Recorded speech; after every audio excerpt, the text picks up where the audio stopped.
എല്ലാവർക്കും നമസ്കാരം. ഇന്ന് വൈകുന്നേരം ഏകദേശം ഒരു 4 മണിയോടനുബന്ധിച്ച് കേരളത്തിന്റെ ബഹുമാനപ്പെട്ട ആരോഗ്യമന്ത്രി വീണ ജോർജിനെ കണ്ണൂർ റെയിൽവേ സ്റ്റേഷനിൽ വെച്ചിട്ട് യൂത്ത് കോൺഗ്രസുകാർ കരിങ്കൊടി കാണിക്കുകയും കൂടെ അവരെ ദേഹോപദ്രവം ഏൽപ്പിക്കുകയും ചെയ്തു എന്നുള്ള ഒരു വാർത്ത അറിയാനിടയായി. ഇപ്പോൾ ഏകദേശം 10 മണിയാവുന്നു. 5 മണിക്കൂറായി.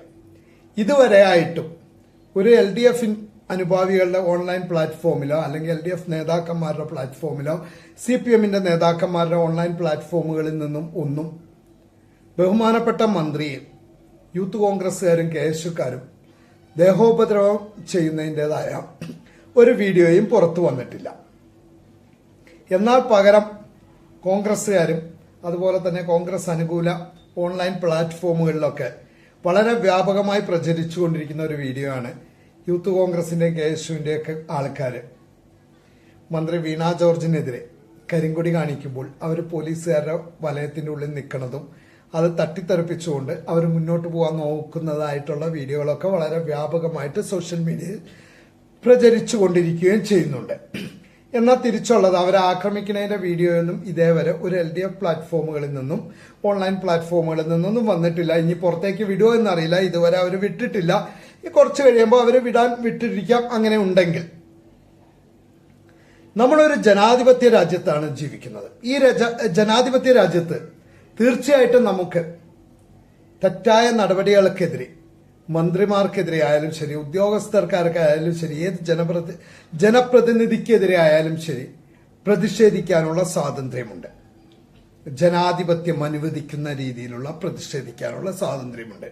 ഒരിക്കലും ഒരാളെയും ദേഹോപദ്രവം ചെയ്യാനുള്ള സ്വാതന്ത്ര്യം നമുക്കില്ല. പ്രതിഷേധം അതിനൊരു പരിധിയുണ്ട്. ഒരിക്കലും ആരെയും ദേഹോപദ്രവത്തിലോ മേത്ത് തൊട്ടുള്ള രീതിയിലോ ഉള്ള പ്രതിഷേധത്തിനൊന്നും നമുക്ക് സ്വാതന്ത്ര്യമില്ല. അത് ചെയ്യാൻ പാടുള്ളതോ അല്ല. പണ്ടൊരു മുഖ്യമന്ത്രിയുടെ പ്രതിഷേധിച്ച ഒരു മുഖ്യമന്ത്രിയുടെ നെറ്റി എറിഞ്ഞു പൊട്ടിച്ച ചരിത്രം ഉള്ള സംസ്ഥാനമാണ് നമ്മുടെ. എന്നാലും ശരി, നമുക്കൊക്കെ പ്രതിഷേധിക്കാം. അത് ജനാധിപത്യത്തിന് അനുസരിക്കുന്ന രീതിയിലുള്ള പ്രതിഷേധമായിരിക്കണം.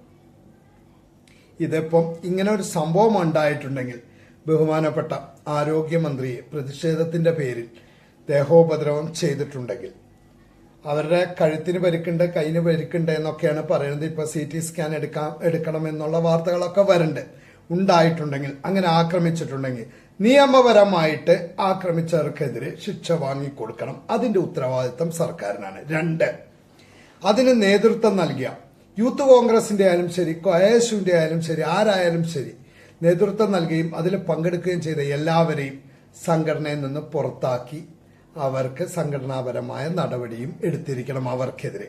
അതിന്റെ ഉത്തരവാദിത്തം കോൺഗ്രസിനാണ് താനും. പിന്നെ ഇതേവരെ ആ പ്ലാറ്റ്ഫോം ഒരു ഇതിലും ബഹുമാനപ്പെട്ട മന്ത്രിയെ ആക്രമിച്ചതിന്റെ വീഡിയോ കാണാൻ കഴിഞ്ഞില്ല. മന്ത്രിയോടൊന്ന് പറയാനുള്ളത്, ഇതൊരു നാടകമാണെങ്കിൽ കേരളത്തിലെ ഇപ്പോൾ ഉയർന്നു വന്നുകൊണ്ടിരിക്കുന്ന ശബരിമല സ്വർണ്ണക്കൊള്ളക്കേസിൽ നിന്നും അതുപോലെ തന്നെ കുത്തഴിഞ്ഞ ആരോഗ്യ മേഖലയ്ക്കെതിരെയുമുള്ള പ്രതിഷേധത്തിൽ നിന്നും ജനങ്ങളുടെ ശ്രദ്ധ തിരിക്കാൻ വേണ്ടിയിട്ടുള്ള ഒരു നാടകമാണെങ്കിൽ വളരെ മോശമായി പോയി. കാരണം ഇതിന്റെ ഫലമായിട്ട് ഇന്ന് വൈകുന്നേരം മുതൽ കേരളത്തിന്റെ തെരുവോരങ്ങളിൽ DYFIക്കാരും യൂത്ത് കോൺഗ്രസുകാരും CPMകാരും കോൺഗ്രസുകാരും പരസ്പരം വെല്ലുവിളിച്ചുകൊണ്ട് യുദ്ധക്കളമാക്കിക്കൊണ്ടിരിക്കുകയാണ് ഈ കേരളത്തിന്റെ തെരുവോരങ്ങള്. ഇതിന്റെ സത്യാവസ്ഥ ജനങ്ങളെ അറിയിക്കണം. മന്ത്രിയെ യൂത്ത് കോൺഗ്രസുകാർ ആക്രമിച്ചിട്ടുണ്ടോ, അതിന്റെ CCTV ദൃശ്യങ്ങളോ വീഡിയോ ഉണ്ടെങ്കിൽ തീർച്ചയായിട്ടും പുറത്തുവിടണം. പഴയ കാലമല്ല ഇപ്പോൾ. അങ്ങനെ എന്ത് സംഭവം ഉണ്ടായിട്ടുണ്ടെങ്കിലും അതിനെല്ലാം വീഡിയോ റെക്കോർഡുകൾ ഉണ്ടായിരിക്കും. കാരണം ഒരു മന്ത്രി വരുമ്പോൾ മന്ത്രിക്കെതിരെ പ്രതിഷേധിക്കുമ്പോൾ തീർച്ചയായിട്ടും അതിന്റെ റെക്കോർഡുകൾ പോലീസുകാരെടുത്തിരിക്കും. പിന്നെ റെയിൽവേ സ്റ്റേഷന്റെ ഉള്ളിൽ വെച്ചിട്ടാണ്, കണ്ണൂർ റെയിൽവേ സ്റ്റേഷന്റെ ഉള്ളിൽ വെച്ചിട്ടാണ് ഈ സംഭവം ഉണ്ടാകുന്നത്. അപ്പോൾ അതിന്റെ എല്ലാം വിഷ്വലുകൾ, CCTV ദൃശ്യങ്ങളെല്ലാം ഉണ്ടായിരിക്കും. എത്രയും പെട്ടെന്ന് അതെല്ലാം പുറത്തുവിട്ട് ഇതിന്റെ സത്യാവസ്ഥ അറിയിക്കണം. കാരണം കേരളത്തിലെ കോൺഗ്രസുകാരും CPMകാരും പരസ്പരം വെല്ലുവിളിച്ചുകൊണ്ട് കേരളത്തെ ചോരക്കളത്തിലേക്ക് ചോരക്കളമാക്കിക്കൊണ്ടിരിക്കുകയാണ്. ഇനി ഇതൊരു വെറും ഒരു തട്ടിപ്പാണ്. കേരളത്തിലെ ജനങ്ങളുടെ ശ്രദ്ധ ഇപ്പോഴത്തെ പ്രശ്നങ്ങളിൽ നിന്നും മാറ്റുവാനുള്ള ഒരു തട്ടിപ്പാണെങ്കിൽ തീർച്ചയായിട്ടും മന്ത്രിക്കെതിരെ നടപടിയെടുത്തിരിക്കണം. എന്ന് മാത്രമേ വിനീതമായി എനിക്ക് അഭ്യർത്ഥിക്കാനുള്ളൂ. പിന്നെ ഈ യൂത്ത് കോൺഗ്രസ്സുകാരും ഈ LDFകാരും DYFIക്കാരൊക്കെ വളയാറ് വരെ ഈ പ്രതിഷേധം ഉണ്ടാവുള്ളൂ. വളയാറ് കഴിഞ്ഞു കഴിഞ്ഞാൽ പിന്നെ ഇവരെല്ലാം ഒരു അമ്മ പെറ്റ മക്കളാണ് താനും. അതാദ്യം നിങ്ങൾ മനസ്സിലാക്കുക. എല്ലാവർക്കും നമസ്കാരം. നിങ്ങൾക്ക് ഈ വീഡിയോ ഇഷ്ടപ്പെടുകയാണെങ്കിൽ ചാനലൊന്ന് സബ്സ്ക്രൈബ് ചെയ്യാനും വീഡിയോയ്ക്ക് ഒരു ലൈക്ക് തരുവാനും മറക്കരുത്.